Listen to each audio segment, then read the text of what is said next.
Les titres du journal. Dans ce journal, nous irons à la découverte du café Ziama. Le produit guinéen s'impose sur le marché mondial et fait la fierté du pays. Et de découverte des chantiers, réouverture des chantiers de l'État, le ministre délégué à la Défense nationale a procédé ce matin au coup d'envoi des travaux. Bofa abrite la 21e journée internationale de la famille. Célébrée cette année, cette journée a connu une forte mobilisation. Les échos, c'est dans ce journal. Bonsoir et bienvenue à tous. Le président de la République prend part à la signature des accords inter-maliens. Professeur Alpha Condé répond à l'invitation de son ami Ibrahima Boubacar Keïta. Il a été accueilli à sa descente d'avion à Bamako par une forte communauté guinéenne. Sanassi Keïta, envoyé spécial.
Avant de poursuivre ce journal, le contenu de ce communiqué de la présidence de la République.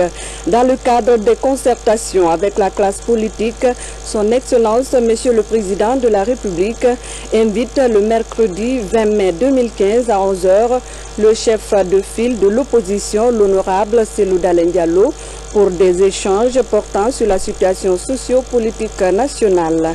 Le président de la République reste fidèle à sa politique de concertation et de consensus entre la mouvance présidentielle et l'opposition pour l'aboutissement d'un dialogue permanent en vue d'aller vers des élections libres, crédibles et transparentes dans notre pays. Le bureau de presse de la présidence. Je vous le disais en titre, le café Ziama cultivé sur le massif de Ziama Massanta a un goût unique. Le produit de qualité est obtenu grâce aux travaux de recherche du centre de Sérédou.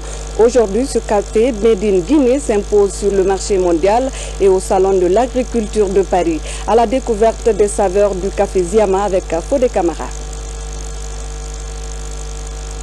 À près de 800 km de Conakry, le massif montagneux du Ziama surplombe la commune rurale de Sérédou.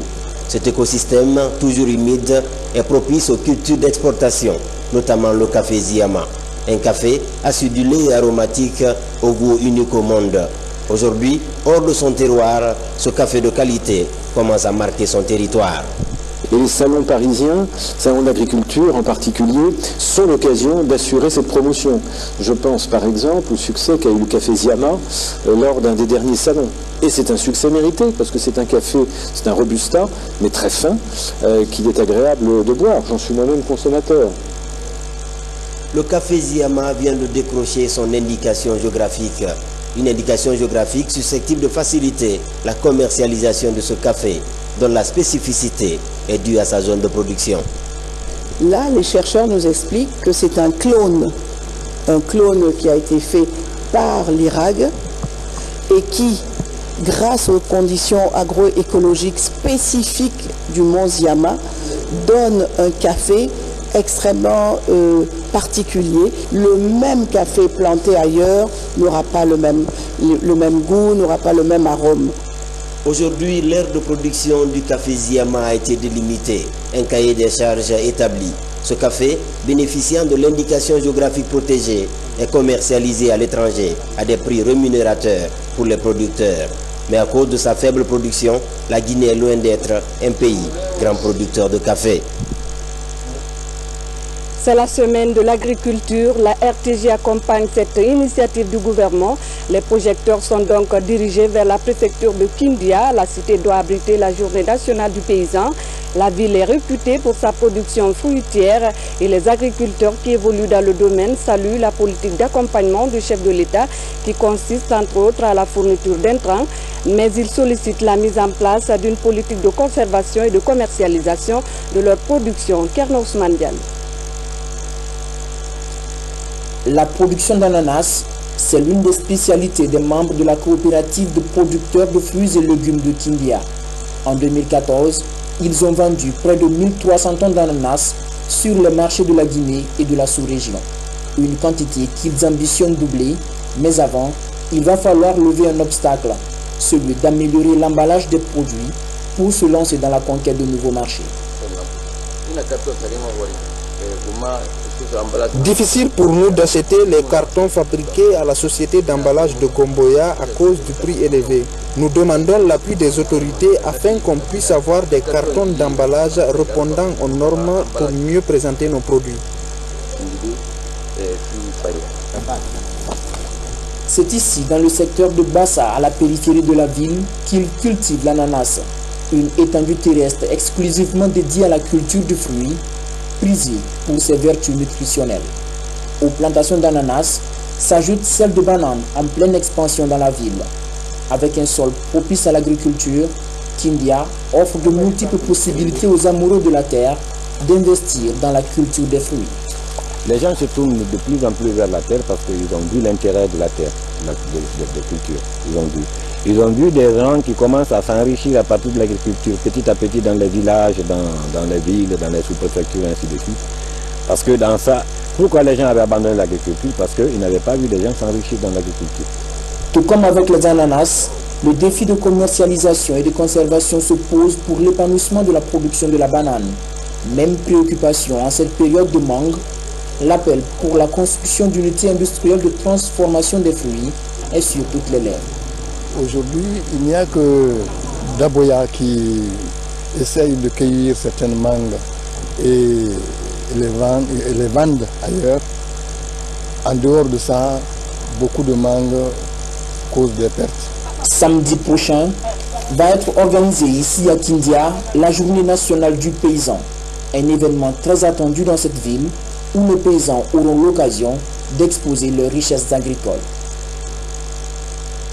Kindia est la cité des agrumes, mais elle pourrait être aussi par excellence la cité des tubercules. L'expérimentation d'une nouvelle variété de manioc appelée Tokomba donne des résultats satisfaisants. Les recherches sont menées par le centre agronomique de Foulaya. Mamadou Alpha Baldé nous fait découvrir cette espèce. Originaire du Nigeria, le Tokumbo est aujourd'hui l'une des variétés de manioc les plus prometteuses en Guinée. Avec un rendement estimé à plus de 50 tonnes à l'hectare, cette variété de manioc fascine les paysans. Ici au centre de recherche agronomique de Foulaya, les spécialistes comptent vulgariser davantage ce tubercule. On a fourni à tous les producteurs de la Guinée 1 500 000 boutures. Ça a été vulgarisé par le chargé, par Amproca, chargé de la vulgarisation. Donc actuellement nous avons sur le terrain ici 1 hectare qu'on va récolter dans 2 mois. Et objectif 40 tonnes de tubercules et 100 000 plants de boutures. Mis à la disposition des agriculteurs depuis un certain nombre d'années, le Tokumbo est cultivé dans plusieurs localités du pays, ce qui contribue au renforcement de la sécurité alimentaire et favoriser la diversification nutritionnelle dans le pays. Justice, le respect de la procédure judiciaire et la lutte contre l'insécurité au centre d'un conclave hier jeudi à Conakry. Le parquet général près la cour d'appel de Conakry et les officiers de police judiciaire de la capitale se sont retrouvés pour examiner ensemble les procédures pouvant contribuer davantage à améliorer le système et renforcer ainsi le respect des droits de l'homme. Reportage Kerno Ousmane Diallo. Cour d'appel de Conakry. Le procureur général de cette institution judiciaire échange avec les officiers de police judiciaire de la capitale. Au menu de la rencontre, le respect de la procédure et la lutte contre la criminalité. Nous voulons mettre en place un état de droit nous sortons d'une situation, on n'en est pas tout à fait sorti. Nous évoluons vers une situation où nous ne sommes pas tout à fait arrivés. Sans dire qu'il y a les réminiscences du passé qui auront cours jusqu'à ce que l'état de droit se raffermisse. Les présumés auteurs de ces crimes sont mis à la disposition des procureurs de la République qui doivent les poursuivre. Les présumés auteurs et le procès verbal qui les suit. Les officiers de police judiciaire ont compétence d'enquêter sur les infractions. Aujourd'hui, leur collaboration avec les différents procureurs de la capitale est plus que nécessaire pour freiner le phénomène d'insécurité. Les officiers de police judiciaire, les procureurs de la République et les procureurs généraux doivent conjuguer le même verbe, car nous avons le même objectif, éradiquer la commission des infractions dans notre pays. Au cours de la rencontre, il a été demandé aux OPJ de veiller au respect du délai de garde à vue, une étape décisive dans la construction d'un État respectueux des principes fondamentaux des droits de l'homme. Un reportage signé Kerno Younoussaba. Et puis des équipements d'enquête pour les commandants des brigades de recherche. Il s'agit de sceller pour mieux conserver les éléments de preuve lors des enquêtes. La remise du lot a eu lieu à l'école de la gendarmerie de Sonfonia. Reportage Alia Kamara. Un seul objet volé peut déclencher une enquête judiciaire. Mais dans la plupart des brigades de recherche, les pièces à conviction sont souvent mal conservées, ce qui peut conduire à leur perte et au non-aboutissement de l'enquête en cours. C'est pour permettre à toutes les procédures déclenchées d'aller à terme que ces équipements sont mis à la disposition des 12 brigades de recherche et de la gendarmerie maritime. L'ensemble forme des scellés. Un objet qui est saisi lors d'une perquisition doit pouvoir être suivi depuis le jour de la saisie jusqu'à la date d'audience au tribunal qui peut avoir lieu plusieurs mois, voire un an après les faits. Il peut y avoir plusieurs objets saisis dans le cadre d'une affaire et une brigade de recherche peut avoir plusieurs affaires simultanées. Vous comprenez qu'il peut y avoir une multitude d'objets saisis et il faut absolument les répertorier, les étiqueter pour qu'ils ne se perdent pas au cours de la phase du procès pénal. Vous savez que nous avons des enquêtes d'envergure. Généralement, nous avons les objets qui sont saisis et placés sous ces listes. Cela veut dire que ce sont les objets, n'est-ce pas, qui ont un rapport avec le fait pénal et qui, n'est-ce pas, va permettre la manifestation de la vérité. Cette cérémonie de remise boucle une opération de formation des bénéficiaires dans l'utilisation de ces scellés. Le haut commandant de la gendarmerie nationale tient à la qualification de ces unités pour la conduite professionnelle des enquêtes et pour faciliter la tâche à la justice. Tout ce que la gendarmerie est en train de faire, en fait, c'est pour la justice. Parce qu'une bonne procédure ficelée qui arrive au parquet général, nous n'avons pas de problème. En attendant l'achèvement des travaux du laboratoire scientifique dans l'enceinte même de l'école de Sonfonia, la gendarmerie guinéenne s'équipe et se professionnalise. Outre la conduite responsable des enquêtes judiciaires, cette journée d'échange a également permis de sensibiliser les unités d'intervention pour une gestion correcte des manifestations. Restons dans ce siège pour signaler la relance ce matin des travaux de construction d'infrastructures modernes dans les garnisons militaires et de gendarmerie du pays. 3 entreprises sont chargées de l'exécution des travaux. Le ministre délégué à la Défense nationale en compagnie du chef d'état-major général des armées et le haut commandant de la gendarmerie nationale, directeur de la justice militaire, a procédé à la remise des chantiers. Compte rendu, Louis-Auguste Leroy. Nous sommes ici sur le chantier dit du PM2, PM3. Beaucoup de Conacrica restent attachés à ces lieux pour leur histoire et leur fréquentation de convivialité et d'animation de la capitale. Ce chantier est un complexe de bâtiments en hauteur qui comprendra une école, des logements et une infirmerie, le tribunal militaire permanent de Conakry et la direction des investigations jusqu'en Yaya Diallo. La plus grande garnison militaire fait l'objet d'une attention toute particulière du chef de l'État qui tient à en faire l'une des meilleures garnisons de l'Afrique de l'Ouest. Dans cette logique et conformément à l'engagement que nous avons pris d'accompagner le gouvernement dans son programme de réforme des forces de défense et de sécurité, nous réaliserons les ouvrages prévus à la satisfaction des bénéficiaires. Il y a ici le camp Kwame Nkrumah, dont les spécifications architecturales et fonctionnelles sont parfaitement adaptées à la mission assignée aux troupes qui y sont basées. À Sonfonia, il y a en projet l'état-major de la marine et la gendarmerie nationale. C'est l'une des 3 nouvelles villes qui vont faire de Conakry l'une des plus grandes et des plus belles métropoles de l'Afrique. L'armée de l'air, les écoles de Manéa y sont également programmées. Le professeur Alpha Condé a imaginé et conçu les grands travaux pour l'armée. Nous assistons à la concrétisation de la volonté de Monsieur le Président de la République, chef suprême des armées, de doter les forces armées guinéennes d'infrastructures modernes afin d'améliorer les conditions de vie des forces armées.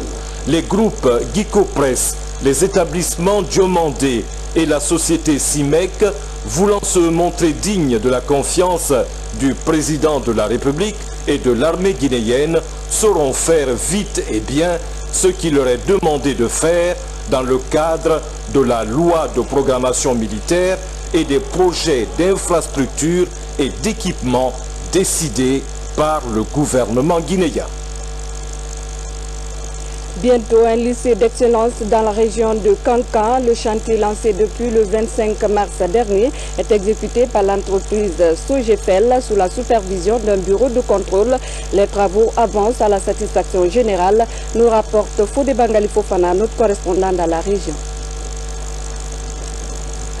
Derrière le fleuve Milo, ici sur le haut plateau de Kankankura, ce grand chantier est ouvert pour la construction d'un lycée d'excellence.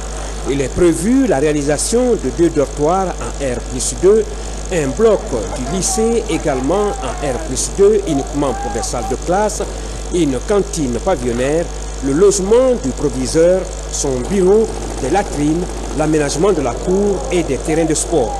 Près de 400 travailleurs, ouvriers et ingénieurs, y compris des experts romains, évoluent sur ce chantier depuis son lancement le 25 mars dernier pour un délai d'exécution de 6 mois par l'entreprise Sogefel.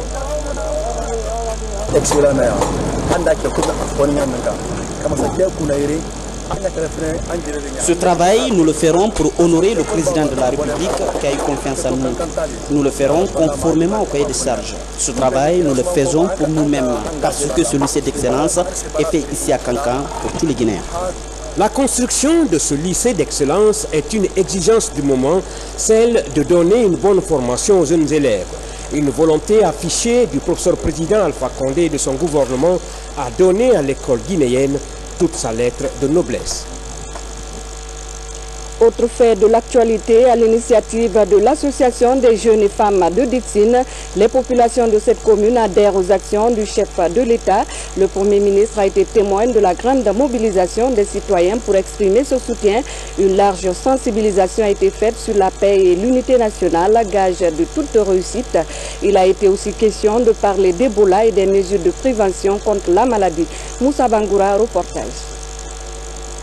À travers ce meeting d'information et de sensibilisation, ces femmes et jeunes de Dixine invitent ces militants du RPG Arc-en-Ciel à se faire recenser afin qu'ils gagnent le pari du changement. Tout Dixine s'est mobilisé autour des officiels pour apporter le message de paix, d'unité et de solidarité, pour montrer que tous les Guinéens sont un et doivent aller ensemble. Ensuite, sensibiliser la population par rapport aux règles d'hygiène à observer pour éradiquer la fièvre hémorragique à virus Ebola qui est sur le point d'être vaincu à Conakry, mais plus particulièrement à Dixine où au jour d'aujourd'hui on signale 0 cas. Le gouverneur de Conakry et le Premier ministre, chef du gouvernement, ont appelé la population à renforcer la paix, l'unité nationale, mais aussi respecter les règles d'hygiène pour bouter Ebola hors de la Guinée. Si Dixine est engagé, je pense que c'est vertueux. Chacun dans son acte au quotidien doit travailler à renforcer le tissu social en allant vers l'autre, en lui parlant de la vérité. Dieu, lui, l'a déjà choisi, le chef qui va nous présider pour les 5 années à venir. Le moment venu, les Guinéens le découvriront. Mais ce qu'il faut faire, ce que les Guinéens doivent savoir, nous sommes tous un, nous sommes des frères. Il faut extirper en nous les rancœurs, les haines qui nous détruisent. Il faut que nous évitons de nous stigmatiser les uns par rapport aux autres. L'engagement est donc pris par ces jeunes et femmes pour véhiculer le message dans les autres quartiers de la commune pour instaurer la quiétude sociale dans la cité. Le bureau d'appui à la gouvernance dans le secteur minier dote le bureau guinéen d'études et d'évaluation environnementale de matériel et d'équipements d'analyse. Cette acquisition rendra désormais la structure plus performante dans la vocation de protection de l'environnement, surtout dans les zones minières. Abdoulaye Diallo. Du matériel d'analyse et d'équipement de protection individuelle pour les agents des eaux et forêts. Cela pour résoudre en un temps record les cas de pollution isolée causés sur le sol, l'eau et l'air. Une innovation dans le secteur de l'environnement guinéen. Et cela va changer énormément de choses parce qu'au jour d'aujourd'hui, l'évaluation de la mise en œuvre des plans de gestion environnementale se fait tout simplement avec un bic et un simple carnet. Donc il n'y a pas de matériel adéquat, de matériel qu'il faut pour pouvoir évaluer la mise en œuvre des plans de gestion environnementale et sociale des projets miniers. C'est un geste du projet d'appui à la gouvernance dans le secteur minier. Il vise à renforcer les capacités opérationnelles des agents et les rendre crédibles devant les investisseurs miniers. Pour exploiter la mine, il faut que tu fasses une étude environnementale, mais assortie d'un plan de gestion. Le plan de gestion là sera suivi par les cas de l'environnement. Donc nous visons vraiment à ce que l'exploitation de nos mines se fasse dans des normes de protection et de sauvegarde de l'environnement. Pour atteindre cet objectif, le projet compte dans son plan moderniser le système de gouvernance de tous les secteurs impliqués dans la gestion des mines en Guinée.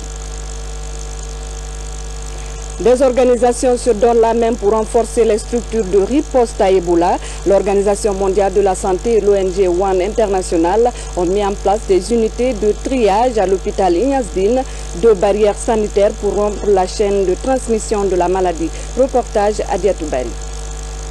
À la rentrée de l'hôpital Ignace Dine, ces deux unités de triage, l'une mise en place par l'OMS pour le contrôle du personnel soignant. Cette autre unité est installée par l'ONG WAHA. Elle est consacrée au triage des patients et des visiteurs de l'hôpital. À l'intérieur, une caméra thermique de prise de température et un laboratoire.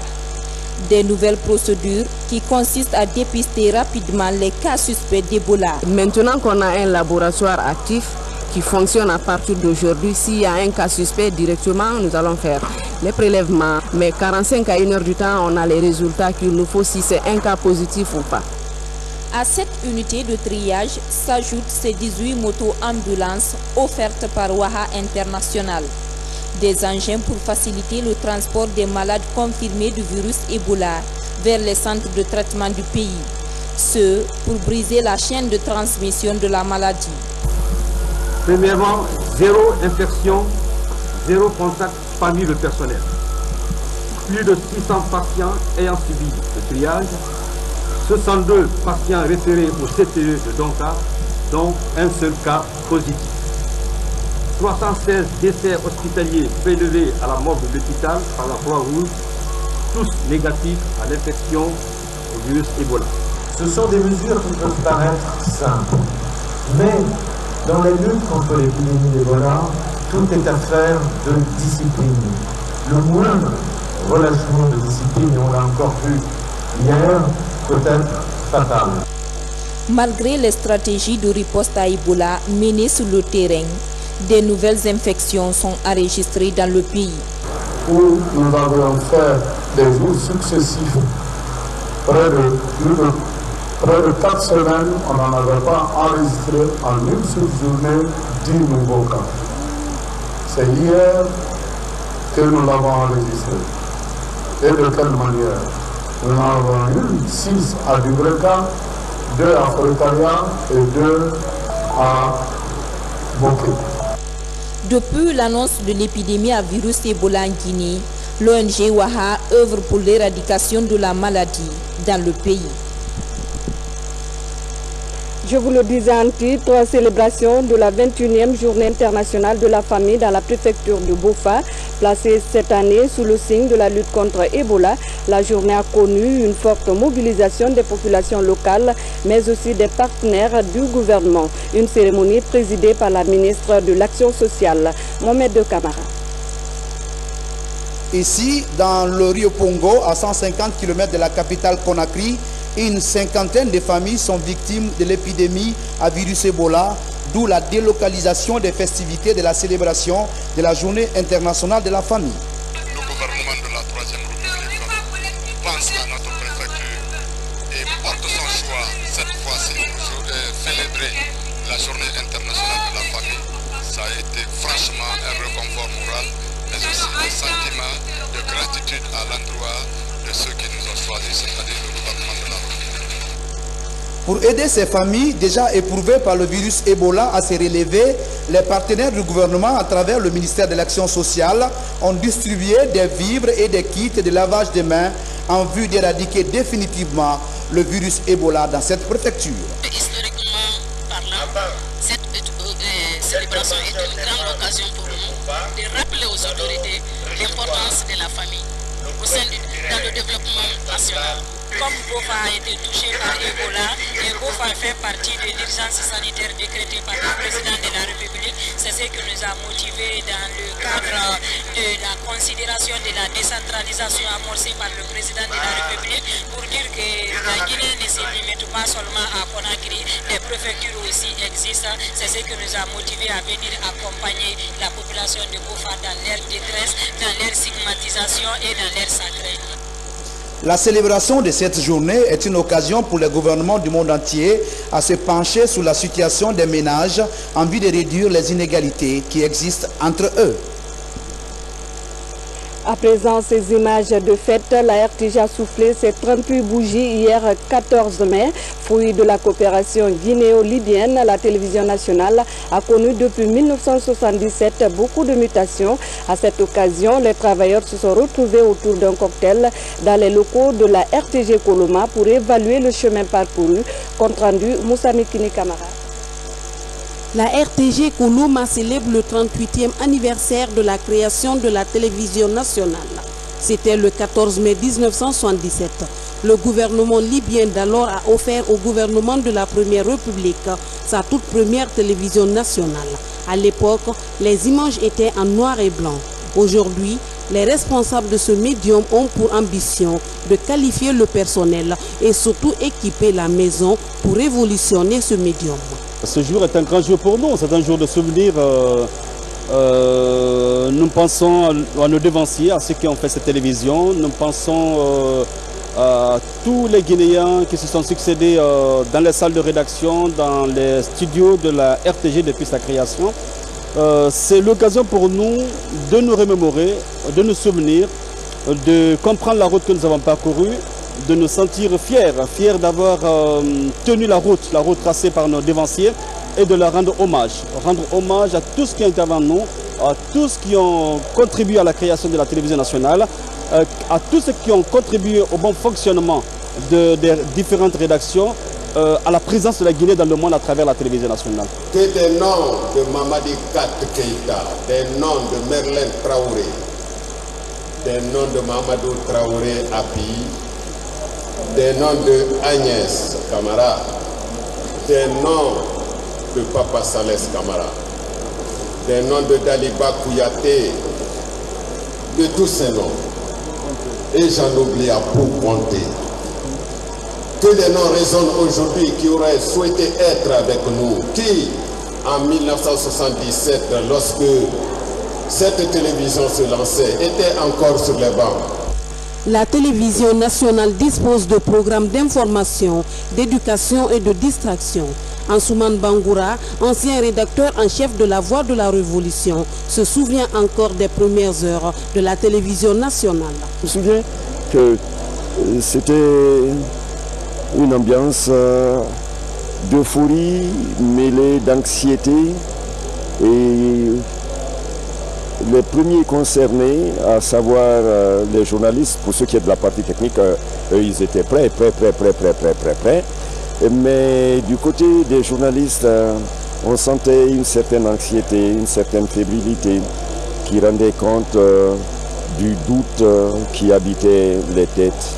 Suivie à travers le monde entier, la télévision nationale a aujourd'hui plusieurs partenaires comme Africable, CFI. Le cheval de bataille de la direction générale est de promouvoir les compétences en vue de permettre à la RTG d'être plus compétitive sur la scène internationale. Cette autre célébration, le PDG RDA a fêté ses 68 ans d'existence, l'occasion pour les responsables de ce parti d'appeler l'ensemble des Guinéens à la préservation de la paix et de l'unité nationale. Commentaire Saamaraton. C'est l'hymne du PDG RDA. Il marque la célébration du 68e anniversaire de la création de ce parti. Le PDG RDA est l'un des tout premiers partis politiques qui a conduit la Guinée à l'indépendance le 2 octobre 1958 sous les auspices de son leader, le feu président Ahmed Sékou Touré. Ici, au siège du parti, l'événement mobilise militants, responsables et autres leaders politiques. L'occasion pour le secrétaire général du parti d'appeler l'ensemble des Guinéens à la culture de la paix. Face à la situation sociopolitique, Mohamed Touré invite les Guinéens au dialogue. Le PDG RDA est l'un des partis populaires dont le credo est l'unité d'action de tout le peuple. Sa marche vers l'épanouissement de la Guinée a été inéluctable. Avant de refermer cette édition, cette brève imagée, on ne fera jamais attention sur les voies ferrées. Le train de la CBK vient de faucher un jeune homme de 18 ans. L'accident s'est produit aux environs de 18 h sur les hauteurs de Koza. La victime, Lansine Diakité, a succombé sur place. Aussitôt informée, la police est rendue sur les lieux pour des fins d'enquête. Et c'est la fin de cette édition. Tout le plaisir a été pour moi de vous servir. Excellente suite de programme à tous.